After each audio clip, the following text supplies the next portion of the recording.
Assalamualaikum warahmatullahi wabarakatuh. Bismillahirrahmanirrahim. Alhamdulillahirabbil alamin.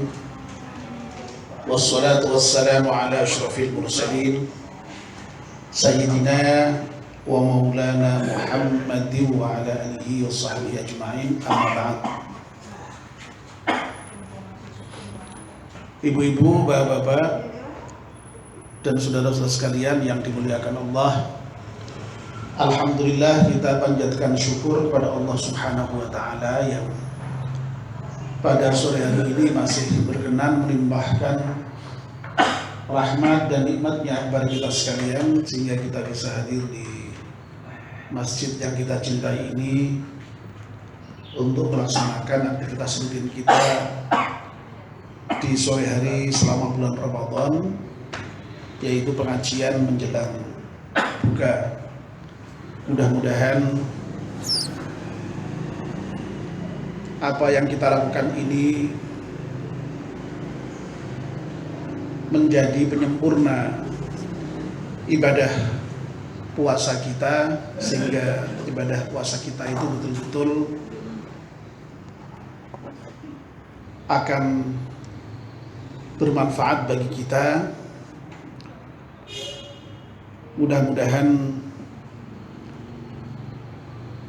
iman dan takwa kita bertambah, dan mudah-mudahan dengan demikian kita akan terbebas dari siksa neraka dan Allah memberikan pahala kepada kita berupa surga. Amin ya rabbal alamin. Kita akan melanjutkan kajian kita di dalam kitab Nasaihul Ibad.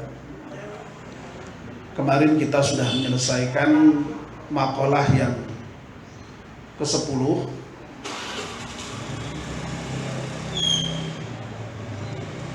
yang berbicara tentang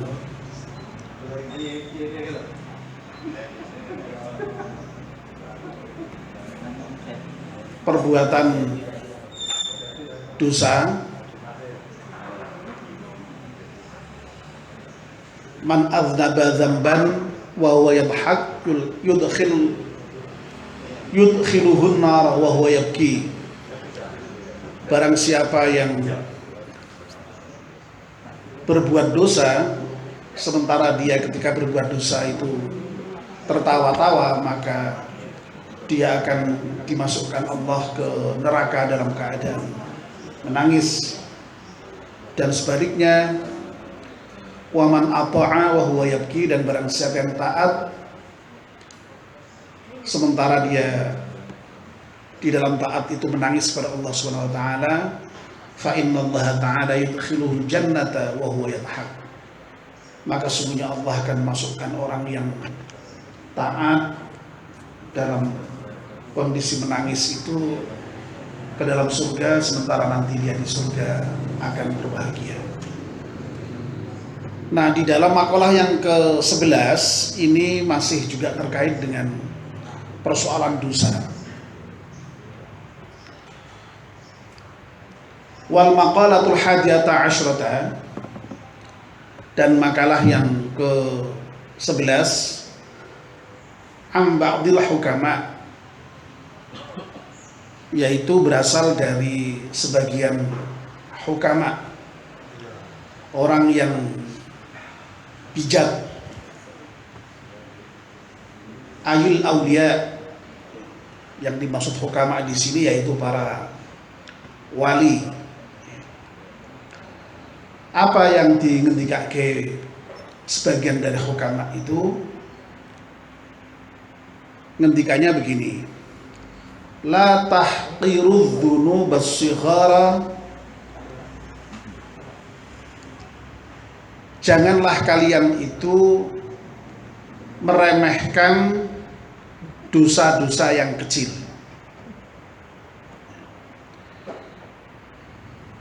Di sini diberi penjelasan ai la ta'udduha sigharan, Maksudnya janganlah kalian itu menganggap dosa-dosa yang saudara lakukan itu sebagai dosa-dosa kecil. Menghitung dosa-dosa yang saudara lakukan itu sebagai dosa-dosa kecil. Fa'innaha, karena sungguhnya dosa-dosa yang kecil itu tatasya'abu min hadzunubul kibar, bisa bercabang kepada dosa-dosa yang besar.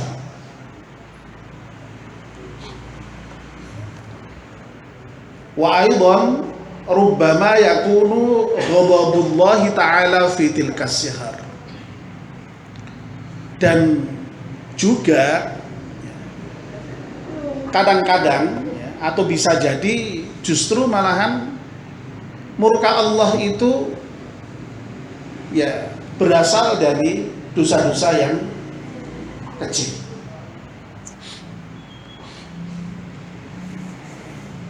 Jamaah pengajian yang dimuliakan Allah, jadi makalah yang ke-11 ini menasehati kita agar supaya kita ini tidak meremehkan dosa-dosa yang kecil,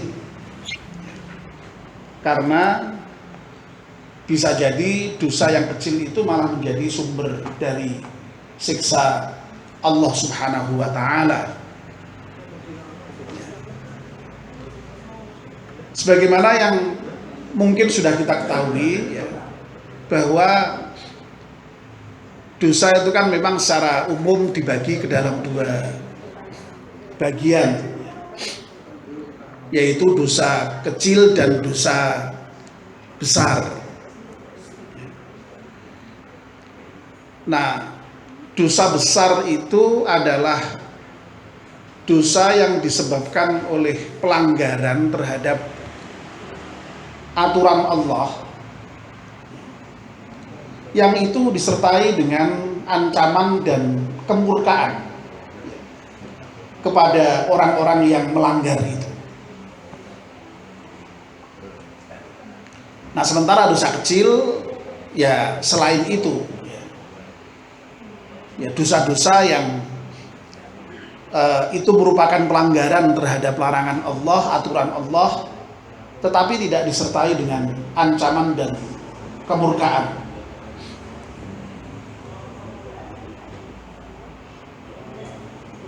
Banyak dosa besar yang secara eksplisit disebutkan di dalam Al-Quran maupun Al-Hadis. Apa itu misalnya dosa besar itu? Yang paling tinggi apa? Membunuh termasuk, ya. Membunuh termasuk dosa besar.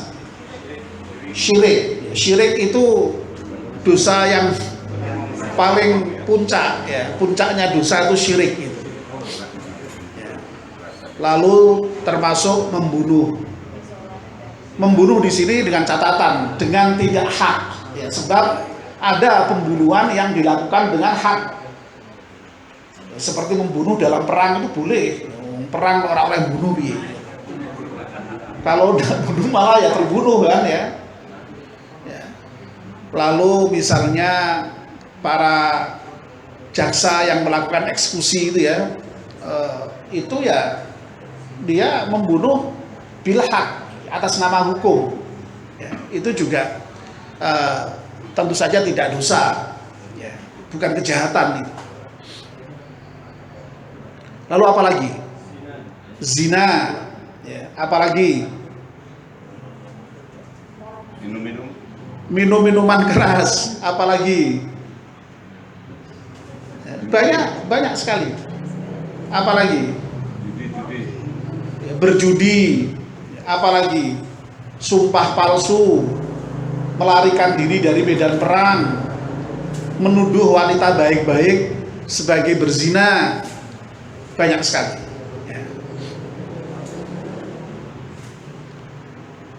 Memakan harta anak yatim, ya, itu termasuk dosa besar. Nah, dosa kecil apa ya? Selain yang tidak disebut secara eksplisit sebagai dosa besar, itu termasuk dosa kecil. Misalnya ya kita di jalan atau di mana melihat wanita lalu kita ya itu ya dosa, tapi tidak sampai dosa besar. Ya. Ya. Itu contoh saja ya. Contoh saja. Nah, di dalam Islam ya, kalau dosa itu dosa besar, itu agar supaya dosa itu bisa diampuni, itu tidak ada lain kecuali harus dengan taubat. Taubat itu betul-betul kembali kepada jalan Allah dengan cara menyesali perbuatan yang salah itu dan tidak mengulangi lagi. Nah ini yang susah, itu tidak mengulangi lagi ini. Nah sementara dosa yang kecil itu bisa Allah hapuskan dengan yang pertama itu dengan sikap pasif saja itu sudah bisa menghapuskan dosa kecil. Jadi dalam Al-Quran itu ada ayat yang menyatakan begini, in tajtanibu kaba'ira ma tunhauna anhu nukaffir ankum sayyi'atikum wa nudkhilkum mudkhalan karima. Jadi kalau kamu itu bisa meninggalkan dosa-dosa besar yang dilarang kepadamu,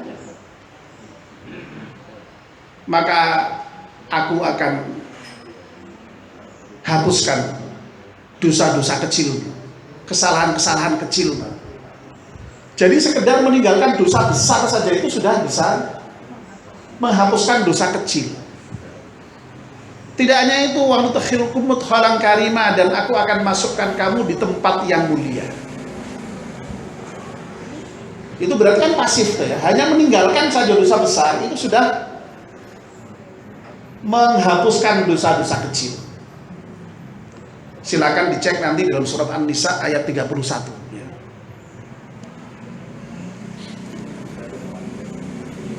Dosa kecil juga bisa dihapuskan dengan melakukan amal kebajikan. Dalam Al-Quran itu secara eksplisit juga dinyatakan innal hasanati yulhibnas sayyi'at. Sesungguhnya perbuatan-perbuatan yang baik itu akan menghilangkan perbuatan-perbuatan yang tidak baik. Tapi yang tidak baik di sini maksudnya adalah ya dosa-dosa yang kecil-kecil itu. Kalau tadi pasif, ini aktif, ini melakukan kebaikan-kebaikan. Makanya Nabi mengatakan wa'ad bi'is sayyi'atal hasanata tamhuha. Kalau kamu itu suatu ketika kok tergelincir berbuat yang tidak baik, ya, segera ikuti dengan perbuatan yang baik. Karena perbuatan yang baik itu akan menghapus perbuatan-perbuatan yang tidak baik itu. Dan demikianlah Allah Subhanahu wa taala men-setting, mendesain hampir semua ibadah dalam Islam itu memiliki efek menghapus dosa. Sholat itu menghapus dosa. Zakat itu juga menghapus dosa. Puasa, oh jelas, berkali-kali disampaikan para ustadz, man shoma ramadhana imanan wa ihtisaban ghufira lahu ma taqaddama min dzambi. Haji apalagi ya, meskipun hanya setahun sekali, seumur hidup sekali itu juga menghapus dosa. Jadi sarana untuk menghapus dosa itu ada yang sifatnya harian, ada yang sifatnya mingguan, ada yang sifatnya bulanan, ada yang sifatnya tahunan, bahkan ada yang seumur hidup sekali, yaitu haji. Nah inilah kemurahan Allah, Maha Rahman Rahimnya Allah, Maha Pengampunnya Allah. Jajal apa ora enak ngono. Ya, Gusti Allah kok murahe kaya ngono. Berbuat dosa, asal dosa itu hanya dosa kecil, dengan meninggalkan dosa besar saja sudah diampuni, dengan melakukan amal-amal baik juga sudah diampuni.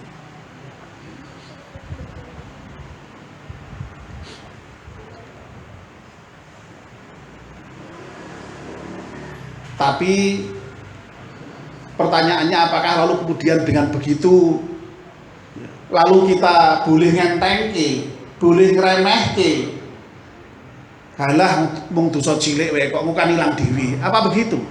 Lah ini yang dinasihatkan oleh makalah tadi itu, nasihat tadi.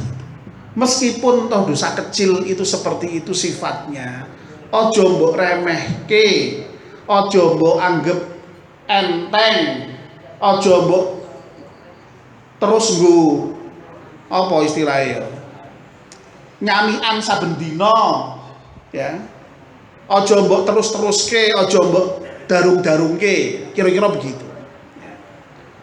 Sebab memang dalam hadis itu disebutkan bahwa kalau dosa kecil sekalipun, kalau itu diterus-teruskan menjadi langganan, ya jadi dosa besar juga.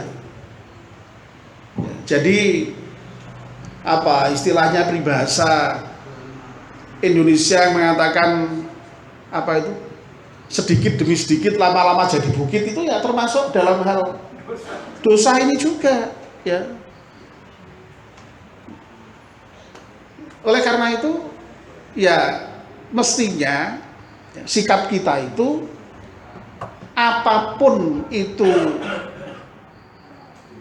bentuknya, kalau dosa ya sudah, tidak ada jalan lain kecuali kita hindari, baik itu kecil maupun lebih-lebih yang besar, ya.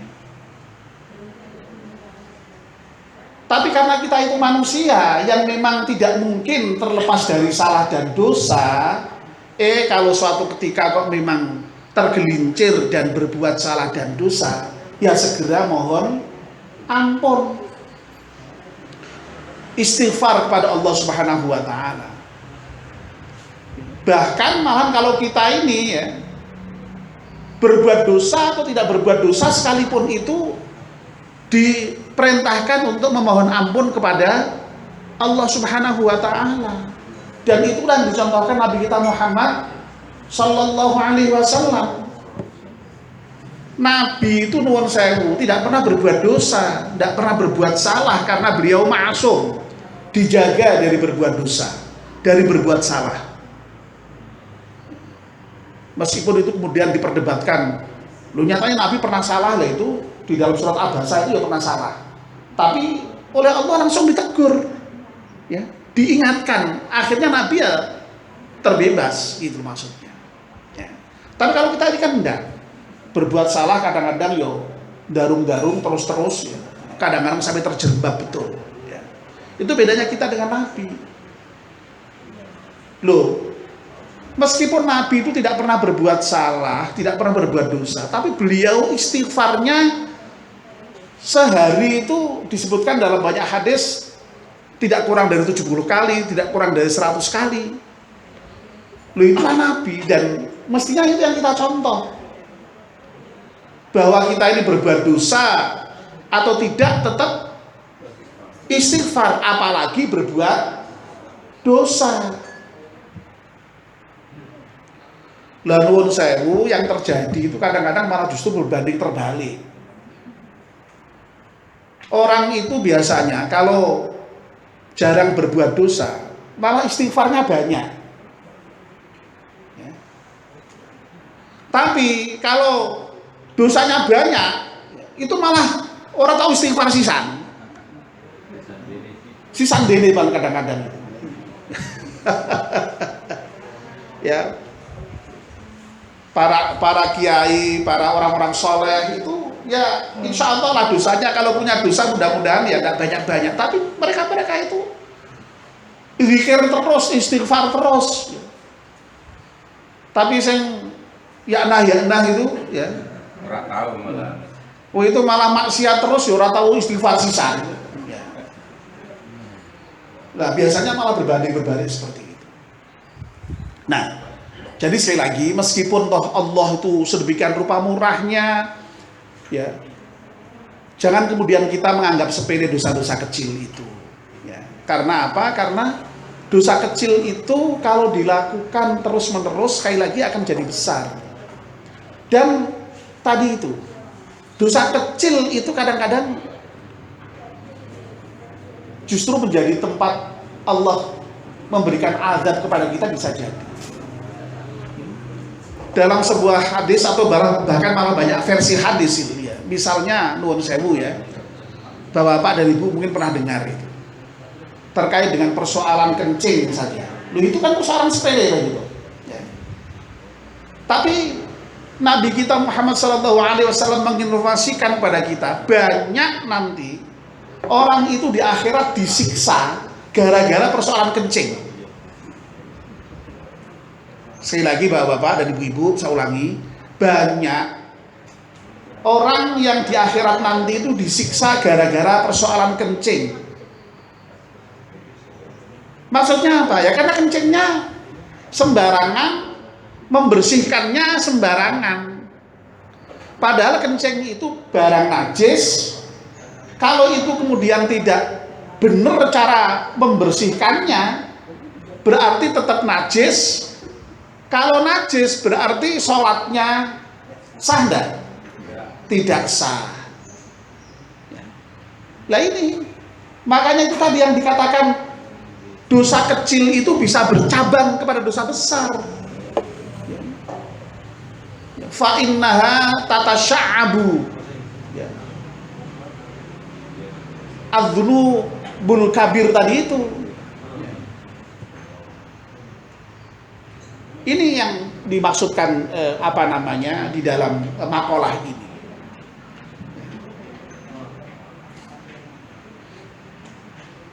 Nah, Bapak dan Ibu-ibu, itulah sebabnya maka ya persoalan kencing ini menjadi hal yang perlu kita perhatikan betul ya.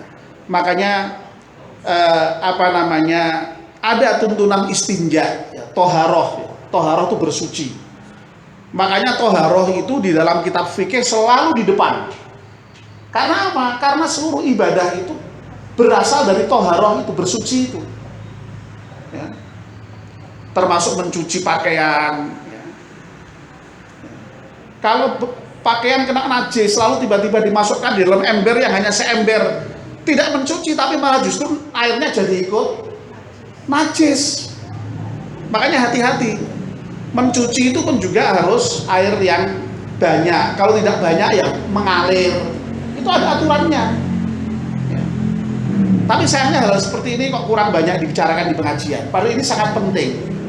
Nanti mudah-mudahan adalah kajian-kajian yang sifatnya fikihiyah begitu, yang praktis-praktis dalam kehidupan kita sehari-hari, agar supaya ya ibadah kita itu benar ya.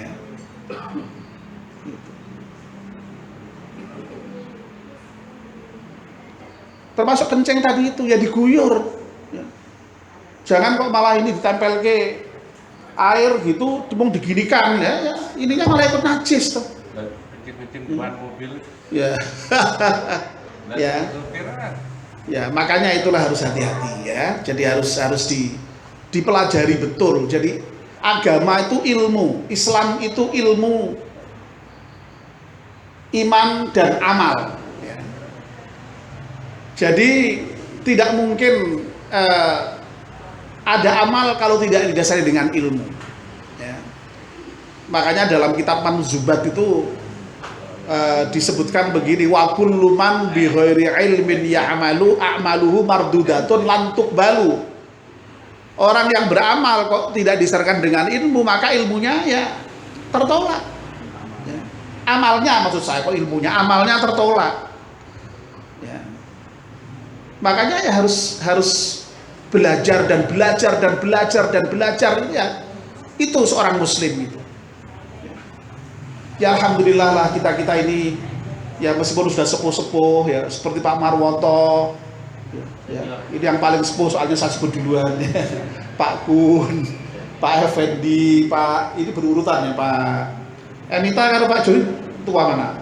Pak Emita, weh Mbah Anu, Mbah Maksum ya, Mbah Maksum, Pak Mukidal ya, Pak Tono, wah masih ngaji seperti ini itu mudah-mudahan ini dicatat oleh Allah sebagai bukti bahwa kita semua ini termasuk orang-orang yang ingin berislam dengan baik, makanya masih mau ngaji.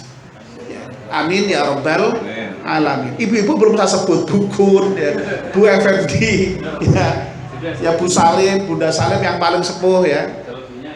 Ya. Jadi mau tidak mau membaca dan membaca, mengaji dan mengaji. Ya hanya memang bedanya kalau ngaji sudah tua itu piye ya. Ya wis. Ya alhamdulillah tapi masih maunya. Yang penting masih maunya itu Allah mencatat ya. Jadi Allah itu mencatat apa namanya? Kesungguhan kita itu. Ya, kemauan kita itu. Ya. Niat baik kita itu. Ya. Itu yang lebih berharga ketimbang segalanya. Ya. Saya kira itu. Nah, monggo terus pundi. Anu Pak, ini apakah benar kalau sakit itu menghapus dosa? Iya. Sakit sampai misalnya sampai dia lama Iya, benar. Ya, sakit itu menghapus dosa. Ya. Kalau kemudian sakitnya itu kemudian diterima dengan sabar. Tapi kalau sakit kemudian gresulo, misuh-misuh ya, terus malah nyalah-nyalahkan Gusti Allah, lo ya malah tambah ya. Jadi benar tapi dengan syarat, dengan catatan ya itu. Sakitnya orang beriman ya, oke ya. Singkat saja dulu Pak ya, karena ini sedang membahas, ini diselesaikan dulu. Tapi sudah terjawab paling tidak. Nanti kapan-kapan bisa kita bahas secara khusus. Ya. Nah, nuwun sewu. Di samping tadi misalnya ada hadis tentang kencing tadi itu. Kita kan juga sering mendengar hadis tentang orang yang bangkrut di akhirat itu. Bangkrut. Iya. Belum pernah dengar, Pak. Oh, belum pernah dengar ya. Coba Pak, sekarang yang disebut orang bangkrut itu orang yang bagaimana? Orang yang merugi. Merugi karena apa? Karena perbuatannya di dunia. Ya. Jadi Nabi itu dulu pernah tanya kepada para sahabat. Dalam hadis disebutkan seperti itu. Hei para sahabat, tahukah kamu tentang orang yang bangkrut? Manil muflis, muflis ya, bukan mukhlis ya. Muflis, al-muflis. Ya tahu tuh Nabi, masa orang bangkrut tidak tahu. Orang yang bangkrut ya orang yang tidak punya uang karena dagangannya ludes ya. Rugi, bangkrut, itu ya seperti itu. Ya. Kata Nabi, oh itu kalau itu bangkrut biasa. Ini bangkrut yang sungguh-sungguh bangkrut. Ya. Ternyata apa? Ternyata yang disebut bangkrut oleh Nabi itu orang yang nanti datang ke akhirat dengan membawa pahala sholat, pahala zakat, pahala puasa, pahala haji. Tapi ketika di dunia dia wasyatama hadza, misuh-misuh, ngolok-ngolok orang lain, wa qadzafa hadza, tadi menuduh orang lain, wa akala mala hadza, memakan harta orang lain.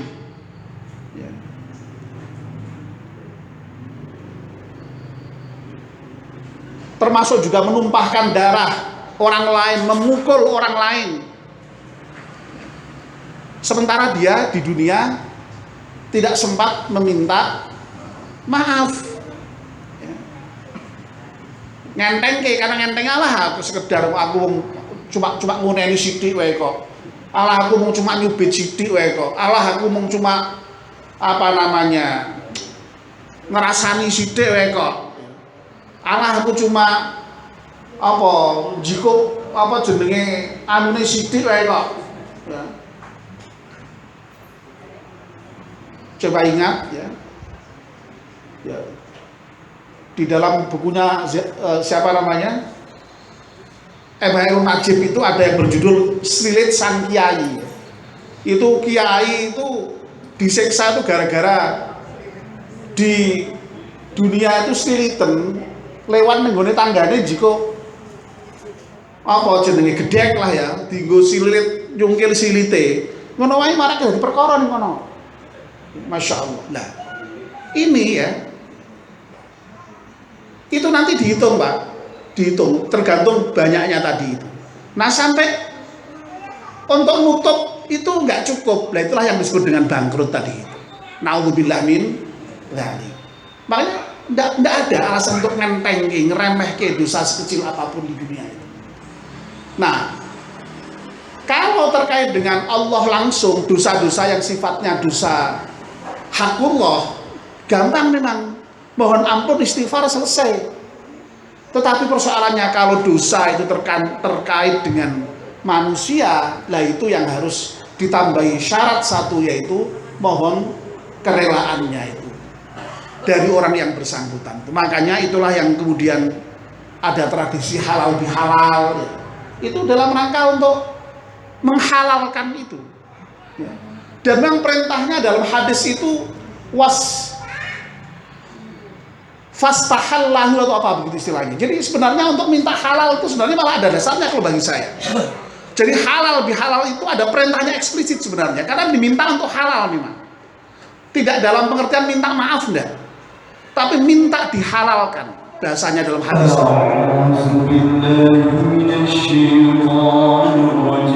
Alhamdulillah, kita akhiri.